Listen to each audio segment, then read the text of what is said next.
We have completed this illustration. Okay, calculate liquid ratio from the following information. तो information क्या क्या दिया हुआ था? Current liabilities are there, current asset is there, inventories is there, advance tax and prepaid expenses. Okay. So here we have to calculate the liquid ratio. Formula क्या था? Liquid assets divided by current liability और quick assets divided by current liabilities. Okay. तो यहाँ पे देखो quick asset के लिए हम लोग को क्या चाहिए? करंट एसेट्स दिया है. करंट एसेट्स में क्या क्या नहीं आएगा? Inventories, prepaid expenses and advance tax. ठीक है. तो यहाँ पे current asset as a whole दिया हुआ है, इसीलिए हम लोगों ने क्या किया, इसमें से इन्वेंट्रीज को माइनस किया, प्रीपेड एक्सपेंसेस को माइनस किया एंड एडवांस टैक्स को माइनस किया. ठीक है. तो हम लोग को क्या मिल गया? Liquid asset. ठीक है. अब यहाँ पे रेशियो निकालना था, तो लिक्विड एसेट कितना दिया हुआ है? कैलकुलेशन के बाद हम लोग का निकला 50,000. ठीक है. और करंट एसेट्स, करंट लायबिलिटीज दिया हुआ हम लोग को 50,000. तो 50/50 1:1 का रेशियो आया. ठीक है. अब इतना इजी क्वेश्चन तो एग्जाम में नहीं देगा. एग्जाम में क्वेश्चन को थोड़ा एग्जाम में क्वेश्चन को थोड़ा सा क्रिटिकल किया है. ठीक है. क्या क्रिटिकल किया क्वेश्चन को? तो यहाँ पे देखो. ठीक है. दिख रहा है? एक्स लिमिटेड है और करंट रेशियो यहाँ पे तुमको कैलकुलेट करके दिया है कितना? 3.5:1. ठीक है. 3.5:1 यानी कि करंट रेशियो हम लोग यहाँ पे गिवन में लिख लेंगे.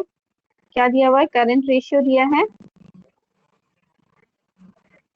3.5:1. ठीक है.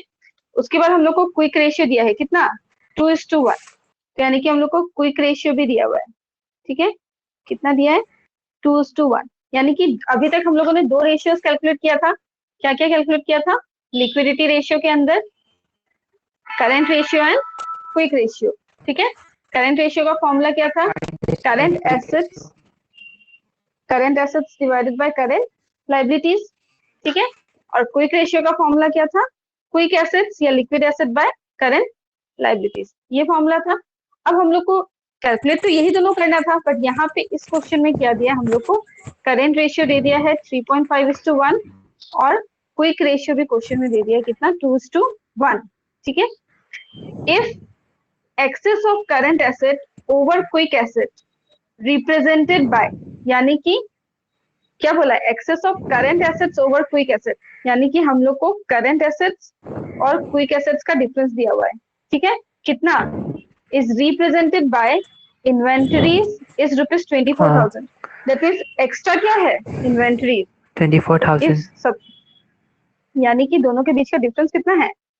24,000 रुपीज का. और वो 24,000 क्या है? इन्वेंटरी. यानी कि करंट एसेट्स माइनस 24,000 का इन्वेंटरी क्या मिल जाएगा हम लोग को? क्विक एसेट्स मिल जाएगा. Is it clear? If excess of current assets over quick asset represented by inventory is 24,000, that means current asset is 24,000 more than quick asset. तो अगर current asset में से हम लोग 24,000 माइनस कर देंगे तो क्या निकल जाएगा? क्विक एसेट निकल जाएगा. ठीक है. तो हम लोग को बोला है कैलकुलेट करने के लिए क्या? करंट एसेट कैलकुलेट करो एंड करंट लायबिलिटी. अभी तक जो इन्फॉर्मेशन हम लोग को दिया जा रहा था कि करंट एसेट्स इतना है, लायबिलिटीज इतना है, तो क्या कैलकुलेट करना है? करंट रेशियो कैलकुलेट करना है, क्विक रेशियो कैलकुलेट करना है. अब हम लोग को वो दोनों ही इन्फॉर्मेशन निकालना, रेशियोज हम लोग को दिया हुआ है, मतलब क्वेश्चन को उल्टा कर दिया, आंसर दे दिया है. अब बोल रहे हैं कि क्वेश्चन में क्या क्या आएगा वो निकालो. समझ में आ रहा है? ठीक है. तो अब देखो इसको सोल्यूशन हम लोग को कैसे करना है. तो ये तो समझ में आ गया कि गिवन इतना दिया हुआ है. ठीक है. तो हम लोग को करंट एसेट्स और करंट लायबिलिटीज निकालना है. ठीक है. तो किसी एक को भी एज्यूम कर लो. तो यहाँ पे जैसे लेट करंट लायबिलिटीज. ठीक है. Current liabilities B x. ठीक है. करंट लायबिलिटीज अगर एक्स है तो करंट एसेट्स कितना होगा? 3.5x. ये कहां से आया? तो यहाँ पे करंट रेशियो का क्या दिया हुआ हम लोग को? 3.5/1 ये दिया हुआ है ना. तो ये 1 क्या है? करंट लायबिलिटी और 3.5 क्या है? Current asset. समझ में आ रहा है? करंट रेशियो का हम लोग को जो रेशियो दिया उसको हम लोगों ने फ्रैक्शन में लिख लिया 3.5/1. 3.5:1 और 3.5/1 सेम थिंग, ठीक है। तो 3.5 है क्या, करंट एसेट है, और 1 क्या है, करंट लाइबिलिटी। अगर तुमने लाइबिलिटी को एक्स अज्यूम किया है तो एसेट कितना होगा, 3.5x होगा ना, क्योंकि इसका 3.5 टाइम है, ठीक है। तो ये हो गया करंट एसेट 3.5x। एंड इसी तरह क्विक एसेट कितना होगा, अब यहाँ पे क्विक रेशियो का फॉर्मूला क्या था, 2/1 दिया है, 2:1 दिया है, तो ये करंट लाइबिलिटी है और ये करंट क्विक एसेट है। तो अगर करंट लाइबिलिटी एक्स है तो क्विक एसेट कितना हो जाएगा, 2x, ठीक है। Quick ratio 2:1, that means 2/1. If current liability is x, then quick asset will be 2x, ठीक है। अब हम लोग को यहाँ पे जो इंफॉर्मेशन दिया था, क्या दिया था, इन्वेंट्री का वैल्यू हम लोग को दिया है, ठीक है। इन्वेंट्री का वैल्यू क्या दिया था, current asset minus quick assets, ठीक है। ये वाला current asset minus quick asset equal to 24,000। इसी को उल्टा करके यहाँ पे लिख देते हैं, inventory equal to current asset minus quick asset. तो इन्वेंट्री कितना है 24,000, करंट एसेट कितना आया 3.5x, क्विक एसेट कितना है 2x, ठीक है। अब यहाँ पे हम लोग कैलकुलेशन कर देंगे, 24,000 equal to 1.5x, that means x is equal to कितना हो जाएगा, 24,000 डिवाइडेड बाय 1.5, दैट इज 16,000, ठीक है। x का वैल्यू निकल गया, x निकल गया यानी कि क्या निकल गया, क्या एज्यूम किया था करंट लायबिलिटी को, x, यानी कि 16,000 क्या है, करंट लायबिलिटीज, है ना। Therefore current liabilities equal to ₹16,000, ठीक है। तो करंट एसेट कितना होगा, करंट एसेट्स इक्वल टू कितना था, current asset 3.5x, 3.5x, that means 3.5 into 16,000, तो कितना हो गया 56,000, ठीक है। तो लायबिलिटी हो गया 16,000 एंड एसेट्स हो गया 56,000, ठीक है। तो ये हो गया इसका सॉल्यूशन, ठीक है।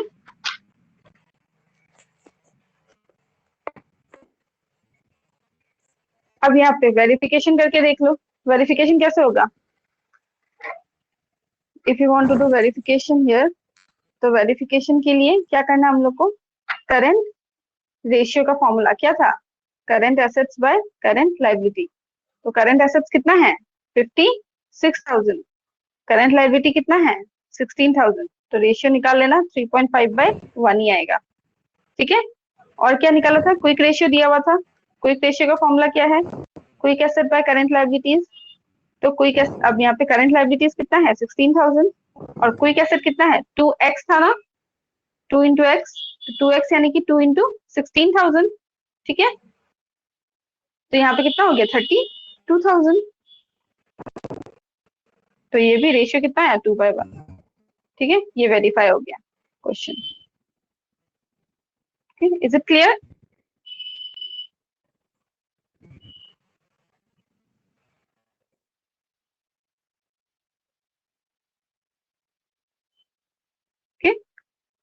तो ये हो गया, अगर इनडायरेक्टली क्वेश्चन पूछेगा, यानी कि यहाँ पे हम लोग को रेशियो निकालने के लिए नहीं दिया, रेशियो ही दिया हुआ है और उससे तुमको क्या कैलकुलेट करना है, current assets and current liabilities calculate करना है, ठीक है। एक तो इस टाइप का सम हो गया, चलो ये कंप्लीट हो गया। नेक्स्ट सम देखो, अब नेक्स्ट सम भी इजी है, देखो इसमें क्या दिया है, कैलकुलेट द करंट रेशियो। यहाँ पे करंट रेशियो कैलकुलेट करना है फ्रॉम द फॉलोइंग इन्फॉर्मेशन। क्या क्या इन्फॉर्मेशन है, total assets is 3 lakh rupees. तो टोटल एसेट का मतलब क्या होता है, एसेट साइड का टोटल, फिक्स्ड, टेंजिबल, इनटेंजिबल, ठीक है। इन्वेंटरीज, सॉरी इन्वेस्टमेंट्स आ जाएगा वहां पे, करंट एसेट्स आ जाएगा, सारा मिला के कितना दिया है 3 लाख। नॉन करंट लायबिलिटीज दिया है 80,000, शेयर होल्डर्स फंड दिया है 2 लाख, नॉन करंट एसेट दिया है जिसमें फिक्स एसेट्स है 1,60,000 और नॉन करंट इन्वेस्टमेंट है 1 लाख, ठीक है। तो अब हम लोग को कैलकुलेट क्या करना है, करंट रेशियो। सबसे पहले हम लोग क्या लिखेंगे, we know that, ठीक है, तो अब यहाँ पे सबसे पहले करंट रेशियो का formula, current ratio is equal to current assets divided by current liabilities. अब यहाँ पे देखो, इस पूरा इंफॉर्मेशन में हम लोग को ना करंट एसेट्स दिया हुआ है और ना ही करंट लायबिलिटीज दिया हुआ है कि नहीं? तो हम कैलकुलेट कैसे होगा? ठीक है, तो अब हम लोग को यहाँ से क्या करना पड़ेगा, इसको कैलकुलेट करना पड़ेगा। ठीक है, तो देखो फर्स्ट हम लोग करंट एसेट्स कैलकुलेट करेंगे। तो करंट एसेट्स का फॉर्मूला क्या होगा? टोटल एसेट्स हम लोग को दिया है, तो टोटल एसेट्स, ठीक है, टोटल एसेट्स में से हम लोग को क्या क्या माइनस करना पड़ेगा? Minus non current assets. ठीक है, total assets that means this 3 lakh rupees, इसमें से माइनस करेंगे क्या? नॉन करंट एसेट, यानी कि ये दोनों। तो टोटल एसेट से 3 लाख माइनस नॉन करंट में क्या क्या है? 1,60,000 प्लस 1 लाख, 3 लाख माइनस 2,60,000, यानी कि करंट एसेट्स हम लोग का कितना आ गया? 40,000 रुपीज। ठीक है, क्लियर हुआ इतना? अब हम लोग को नेक्स्ट क्या निकालना है? Current liabilities.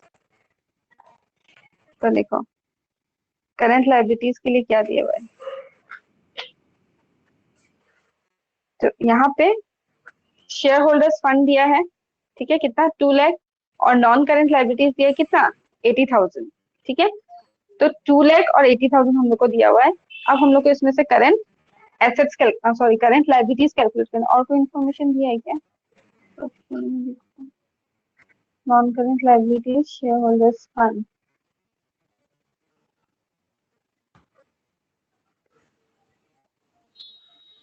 तो अब देखो यहाँ पे हम लोग को और कोई इन्फॉर्मेशन नहीं दिया, तो इन दोनों इन्फॉर्मेशन के बेसिस पे हम लोग का कैलकुलेशन नहीं हो पाएगा। क्यों नहीं हो पाएगा? क्योंकि देखो अगर हम लोग को टोटल लायबिलिटीज दिया रहता, ठीक है, if we have been given total liabilities, ठीक है, टोटल लायबिलिटीज सपोज दिया हुआ 5 लाख रुपीज, सपोज कर लो कि टोटल लायबिलिटी 5 लाख दिया, तो टोटल लायबिलिटी में से हम लोग क्या करेंगे? शेयर होल्डर्स फंड को माइनस कर देंगे, नॉन करंट लायबिलिटी माइनस कर देंगे, तो क्या निकल जाएगा? हम लोग का करंट लायबिलिटीज निकल जाएगा। बट यहाँ पे हम लोग को शेयर होल्डर्स फंड दिया, शेयर होल्डर्स फंड कहाँ आता है? बैलेंस शीट के एकदम बिगिनिंग में आता है कि नहीं?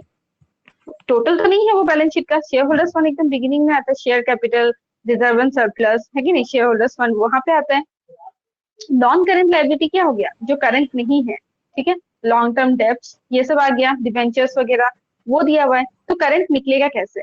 तो अब देखो अगर एसेट साइड का टोटल 3 लाख है, तो ये भी ऑब्वियस है कि लायबिलिटी साइड का टोटल भी क्या होगा? 3 लाख ही होगा, यानी कि यही अमाउंट क्या है? टोटल लायबिलिटीज है। समझ में आ रहा है ना? बैलेंस शीट में क्या होता है? लायबिलिटी साइड का जो टोटल आएगा और एसेट साइड का जो टोटल आएगा दोनों तो इक्वल होगा ना। तो अगर टोटल एसेट्स 3 लाख है, यानी कि टोटल लायबिलिटीज भी कितना होगा? 3 लाख सेम। तो यहाँ हम लोग क्या करेंगे फॉर्मूला में? टोटल लायबिलिटीज माइनस क्या माइनस होगा? Share holders fund and non current liabilities.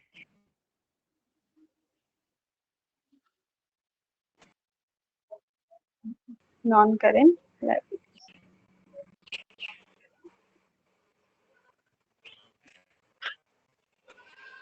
तो टोटल एसेट्स 3 लाख है, इसलिए टोटल लायबिलिटीज भी कितना हो गया? 3 lakh minus share holders fund है 2 लाख, नॉन करेंट लायबिलिटी है 80,000,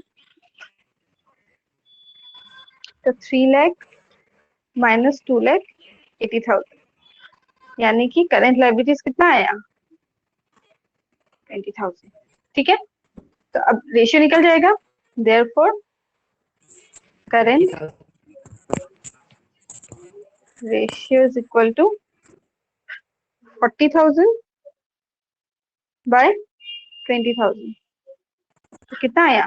2:1।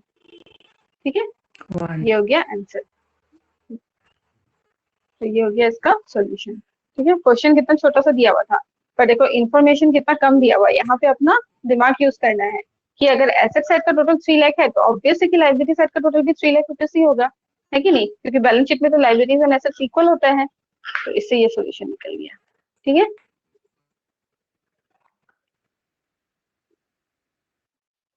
Yes, ma'am. Okay, so is it clear? Current liquidity ratio, current ratio and quick ratio. ठीक है, इसमें दो ही टाइप का था। अब हम लोग नेक्स्ट रेशियो पढ़ेंगे जो कि क्या है, सॉल्वेंसी रेशियो। ठीक है, बुक में निकाल लो, सॉल्वेंसी रेशियो दिया होगा 5.7 में, ये एनसीईआरटी का बुक ही है तुम लोग का ये।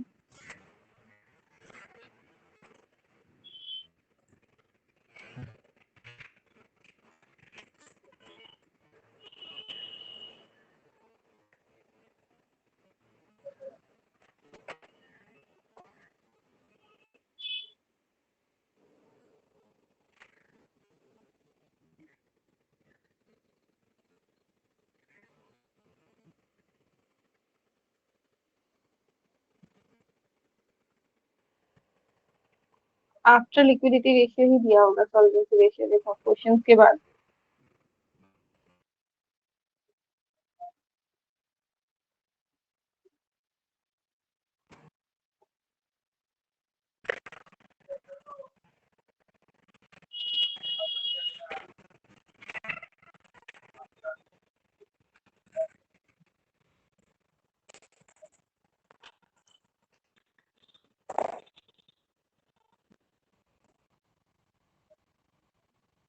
मिला कि नहीं?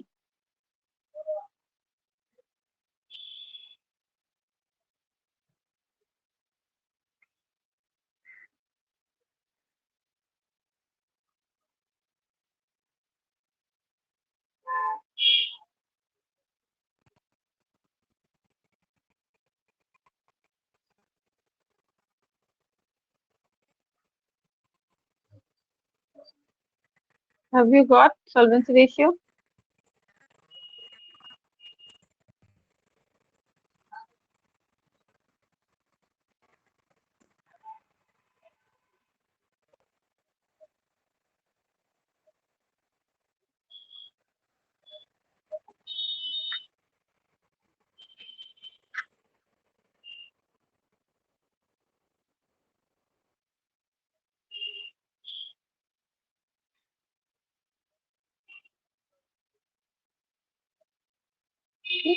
हाँ, सी सॉल्वेंसी रेशियो है क्या? ठीक है, तो the person who have advance money to the business on long term basis, यानी कि अगर किसी पर्सन ने बिजनेस में इन्वेस्टमेंट किया है लॉन्ग टर्म बेसिस पे, ठीक है, आर इंटरेस्टेड इन सेफ्टी और दियर पीरियोडिकल पेमेंट ऑफ इंटरेस्ट। अगर सपोज डिबेंचर्स परचेज किया किसी पर्सन ने, ठीक है, तो उसको क्या मिलेगा, उस पर इंटरेस्ट मिलेगा। तो वो डिबेंचर्स तो लॉन्ग टर्म बेसिस होता है, ठीक है, 5 ईयर्स के लिए, 10 ईयर्स के लिए इशू होगा। तो जो जिस पर्सन ने इन्वेस्ट किया है बिजनेस में, उसको किस चीज में इंटरेस्ट होगा, उसको इस चीज में इंटरेस्ट होगा कि मुझे पीरियोडिक इंटरेस्ट का पेमेंट मिल रहा है कि नहीं, यानी कि रेगुलर इंटरेस्ट पेमेंट मिल रहा है कि नहीं। ठीक है, as well as the repayment of principal amount at the end of the loan period, यानी कि जब उसका मेच्योरिटी आएगा, अगर 5 ईयर्स के लिए डिबेंचर्स इशू हुआ था, तो पहला तो उसको किस चीज में इंटरेस्ट होगा कि उसको जो ईयरली इंटरेस्ट मिल रहा है वो रेगुलरली मिल रहा हो, ठीक है, पीरियोडिक पेमेंट हो रहा हो। और सेकंड, उसको किस चीज में इंटरेस्ट होगा, उसको इस चीज में इंटरेस्ट होगा कि उसका जो प्रिंसिपल अमाउंट जो उसने इन्वेस्ट किया है वो जब उसको रिपेमेंट मिलेगा, जब रिडेम्पशन होगा डिबेंचर का, ठीक है, तो वो रिपेमेंट टाइम पे हो। इन दो चीजों से इन्वेस्टर्स को मतलब होता है। The solvency ratio are calculated to determine the ability of the business to service its debt in the long run.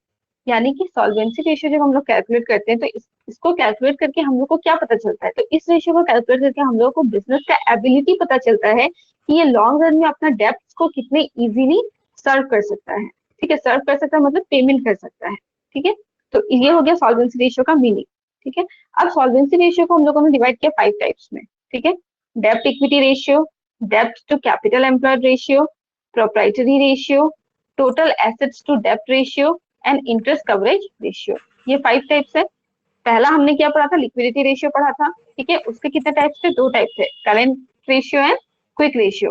अब हम लोग पढ़ रहे हैं सॉल्वेंसी, तो सॉल्वेंसी के कितने टाइप्स है, 5 टाइप्स। तो अब ये 5 टाइप्स का हम लोग क्या करेंगे, इसके बाद प्रैक्टिकल सम्स करेंगे। तो पहले नंबर 1 से स्टार्ट करते हैं। ठीक है, तो फर्स्ट क्या दिया है, डेब्ट इक्विटी रेशियो, ठीक है। तो अब देखो यहाँ पे दो वर्ड है, एक डेप्थ है और एक इक्विटी है, ठीक है। डेप्थ मतलब लॉन्ग टर्म डेप्थ, इक्विटी मतलब इक्विटी कैपिटल, ठीक है, जो शेयर होल्डर्स फंड आता है। तो इसी से फॉर्मूला बन जाता है। फॉर्मूला क्या होगा? Long term depth divided by share holders fund या शेयर होल्डर्स इक्विटी भी बोल सकते हैं। देखो नीचे फॉर्मूला दिया हुआ है, long term depth divided by share holders fund. तो इस नाम में ही फॉर्मूला छुपा है। डेप्थ मतलब लॉन्ग टर्म डेप्थ, इक्विटी मतलब शेयर होल्डर्स इक्विटी और शेयर होल्डर्स फंड, ठीक है। तो डेप्थ पहले आएगा डिवाइडेड बाय इक्विटी। तो अब डेप्थ इक्विटी रेशियो है क्या? तो यहाँ पे देखो दिया है, depth equity ratio measures the relationship between long term depth and equity, यानी कि लॉन्ग टर्म डेप्थ और इक्विटी के बीच का रिलेशनशिप को डिफाइन करता है, ठीक है।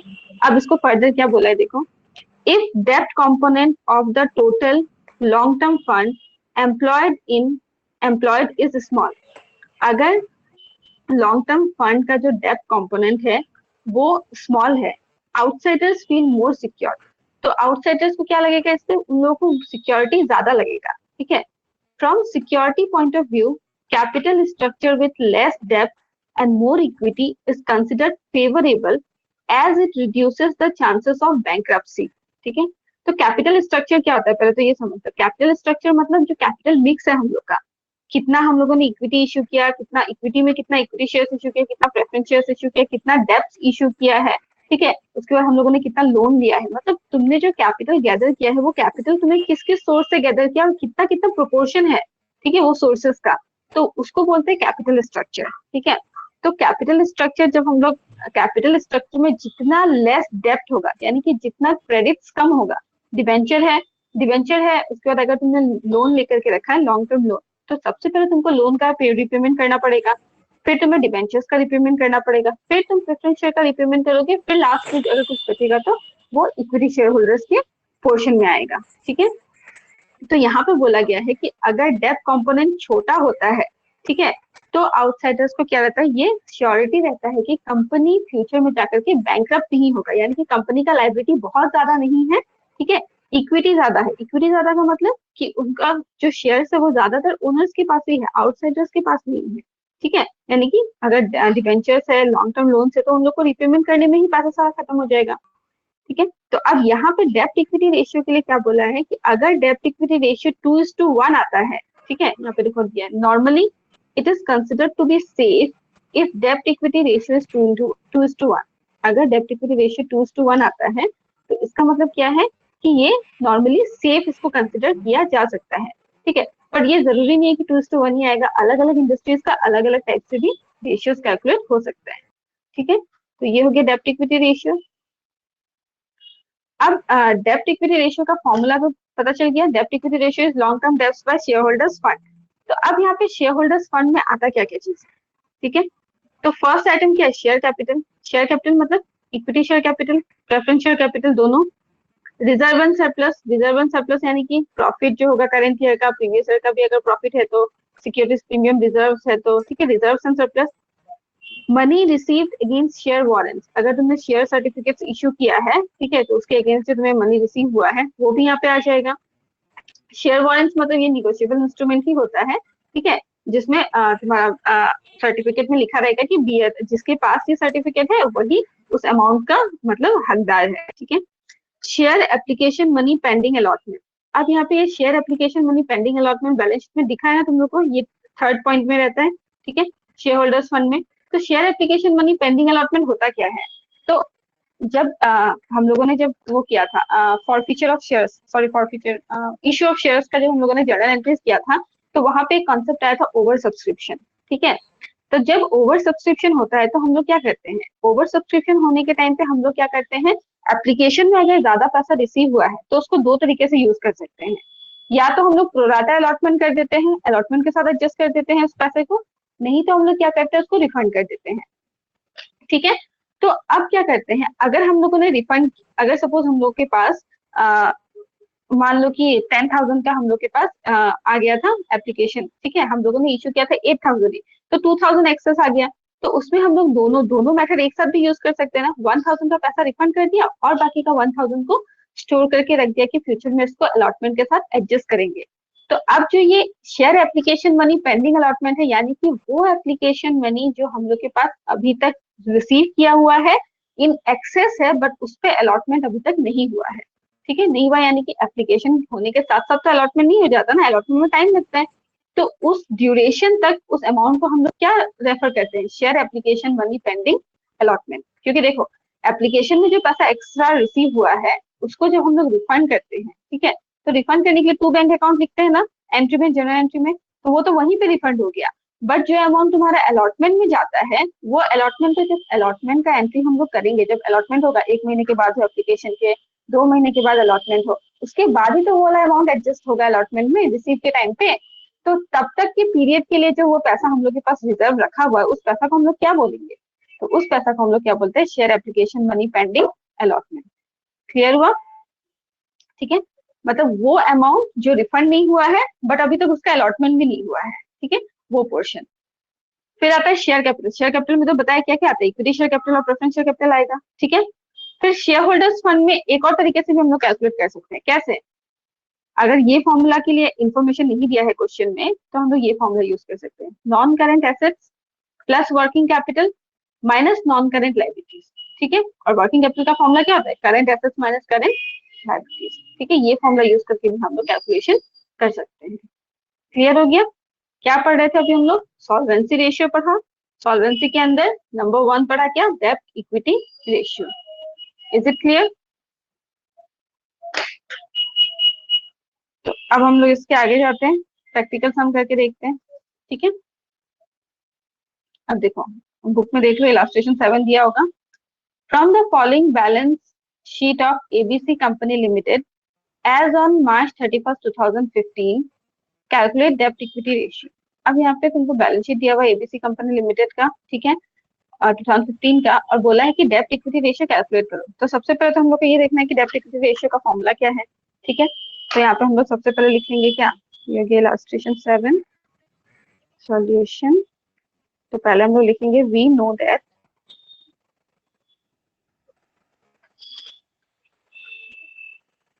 ठीक है, वी नो दैट डेब्ट equity ratio is equal to long term debts divided by share holders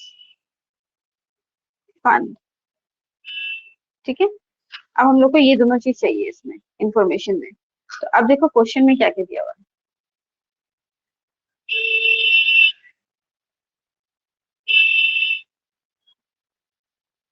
तो देखो क्वेश्चन में हम लोग को शेयर होल्डर्स फंड दिया है, ठीक है। तो शेयर होल्डर्स फंड में क्या क्या आएगा, शेयर कैपिटल आएगा 12 लाख रुपीज, ठीक है। फिर हम लोग का आएगा रिजर्व एंड सरप्लस 2 लाख, फिर आएगा money receive against share warrants 1 lakh rupees. तो ये हो गया हम लोग का शेयर होल्डर्स फंड, ये 3 आइटम्स, ठीक है। और क्या चाहिए हम लोग को, लॉन्ग टर्म डेब्ट चाहिए। तो लॉन्ग टर्म डेब्ट में क्या क्या आएगा, लॉन्ग टर्म बोरोइंग्स आएगा, अदर लॉन्ग टर्म लाइबिलिटीज आएगा एंड लॉन्ग टर्म प्रोविजंस आएगा, ठीक है, यानी कि इसका टोटल, ठीक। और बाकी सारा चीज तो हम लोग को नहीं चाहिए। तो चलो हम लोग सोल्यूशन करते हैं इसका। हियर लॉन्ग टर्म डेब्ट इक्वल टू क्या क्या आएगा यहाँ पे, long term borrowings plus other long term liabilities plus long term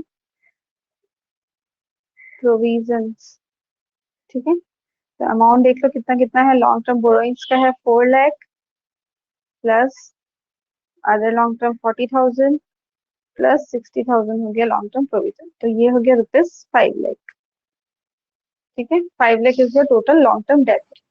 फिर है share holders fund,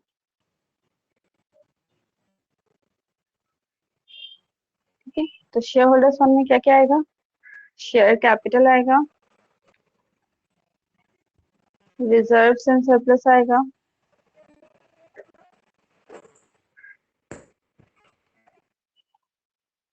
money received against share warrant,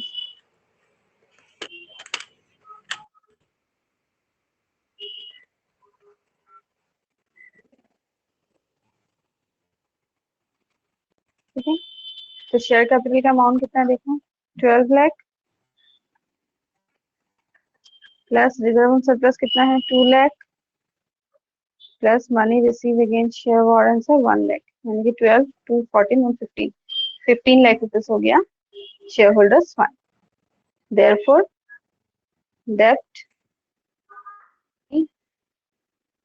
ratio is equal to कितना, पहले हम लोग को चाहिए लॉन्ग टर्म डेब्ट, तो लॉन्ग टर्म डेब्ट था 5 lakh, sorry 15 lakh, 5 lakh divided by 15 lakh, ठीक है, तो कैंसिल कर दो, कितना आ गया 1:3, सॉरी 50,000 था, 5 lakh by 15 lakh, okay okay,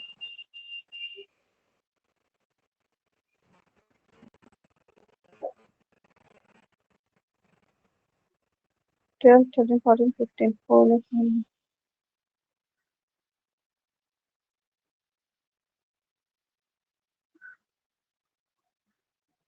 it's coming 1:3.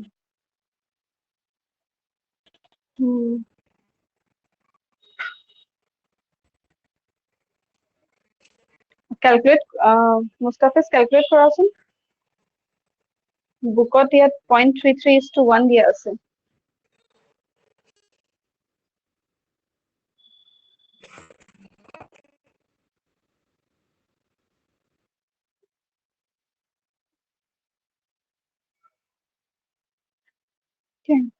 Okay, okay, it will 1:3 হ'ব। This is correct. Okay.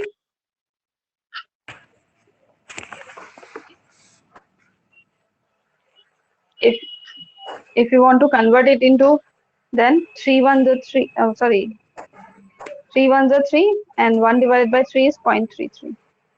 Okay, it will answer বুকত দিয়া আছে।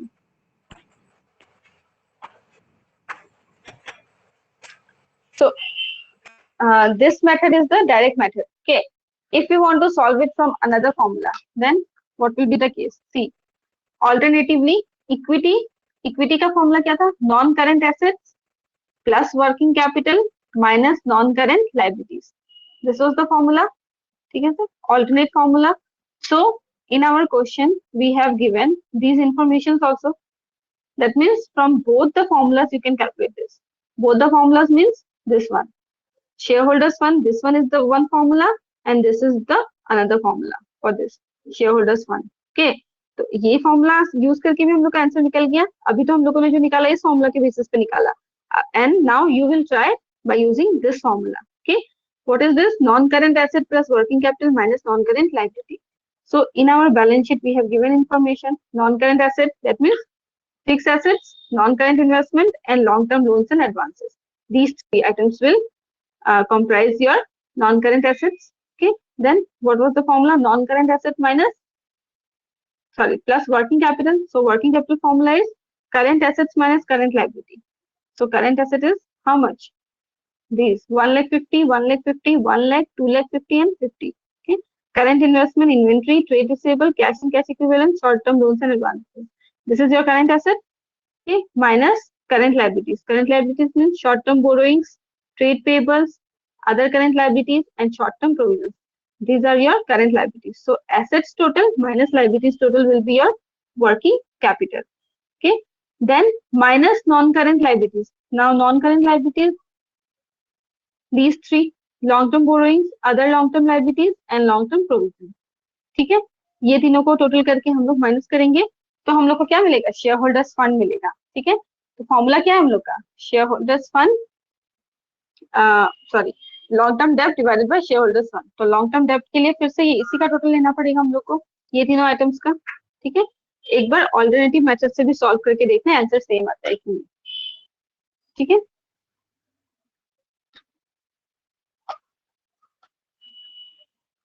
विशाल, why are you so late?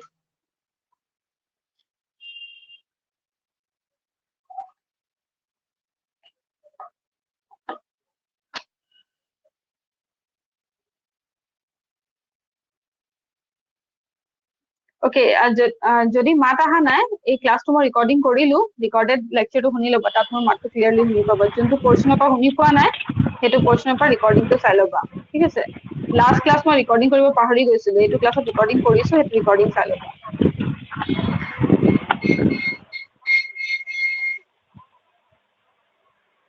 okay? So one more thing you do we have solved one problem from debt equity ratio okay now your homework is you will go with illustration 8 illustration 8 try to solve this illustration okay then we will continue with next ratio that is debt to capital employed ratio in the next class okay आज के लिए इतना ही illustration 7 हम लोगों ने solve कर लिया उसके बाद का जो इलास्ट्रेशन है इलास्ट्रेशन 8 अगर बुक में नहीं मिलता ये इलास्ट्रेशन तो बताना ठीक है I will give you the screenshot of this sum but ये एनसीईआरटी के बुक में है तो 7 वाला पहले कर लो सॉल्व उसके बाद 7 वाला का ऑल्टरनेटिव मेथड सॉल्व कर लो उसके बाद तुम इलास्ट्रेशन 8 सॉल्व कर लो ठीक है Yes, ma'am. And Vishal where were you ma'am थोड़ा बाहर गया था. क्लास के टाइम अभी रिकॉर्डिंग अभी बैठ करके रिकॉर्डिंग क्लास सुन लो ठीक है 5 मिनट में ये क्लास अपलोड हो Okay. जाएगा ठीक है वो Okay, रिकॉर्डेड ma'am. क्लास एकदम स्टार्टिंग से लेके एंड तक पूरा सुन लो ठीक है उसमें ठीक है Mustafiz is it clear today's class